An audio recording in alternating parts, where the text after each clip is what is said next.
I should have a burnout mode, but I just kind of try not to get too high. I don't think Coyotes or 2Js care if you go to 12,000 RPM in the burnout because I see it all the time. Well, a lot of induction customers have burnout modes, and there's the chance that they stage the car in burnout mode if you give anybody too many steps to do.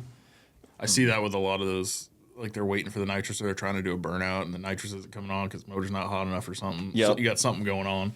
Yeah, I've had that where my O2 sensor takes 10 seconds to heat up, and it's not happy. So, like, you know, TX2K, somebody's like, fire up the car and like rushing me in, and like, I think I was in the beams at like 9 seconds, and it takes like 10. It was like, if I had waited like one more second, it would have been fine.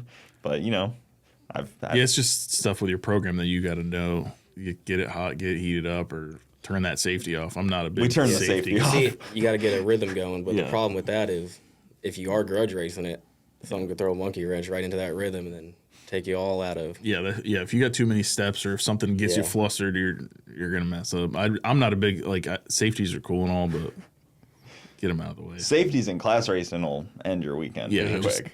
That happened to us last year at Lights Out. With the nitrous timer timed out. Oh, yeah. And he's going out on motor, and this is the slowest pass in Ultra Street history. Both, yeah, so both cars had the same issue. Yep. And his nitrous timer didn't do that.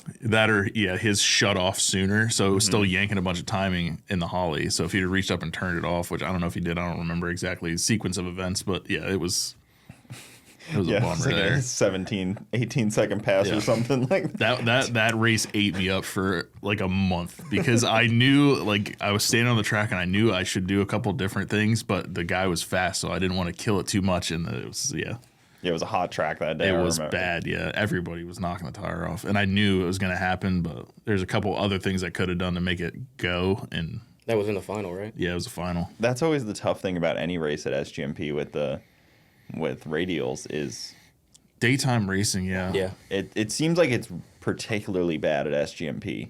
The last race we just did up there, the track was phenomenal the whole weekend.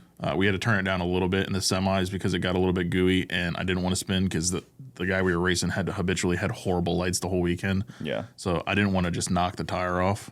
I knew he had us covered. I knew if we got through him, we would win. I was like, we have to get through him, but I just didn't see it taking it. Yeah. It's an awesome track. I don't think it's them with the prep. I think it's just the way that the track gets sun throughout the day, and they're just unable to keep it from getting gooey a lot. Yeah, of the way the sun. That's the other thing too, is where the tower sits too. Depending on how where the sun's at during the day, one lane gets shade before the other. So that lane will be a little bit tighter than the other lane. So yeah. Do you guys test the track temp in your data logs? No, I don't look at it. I feel it. It's all a feel thing to me. Well, some guys have like every sensor and every tire temperature. That'll get you in trouble sometimes. Though. Yeah, that one doesn't. You start second guessing yourself looking at all the numbers.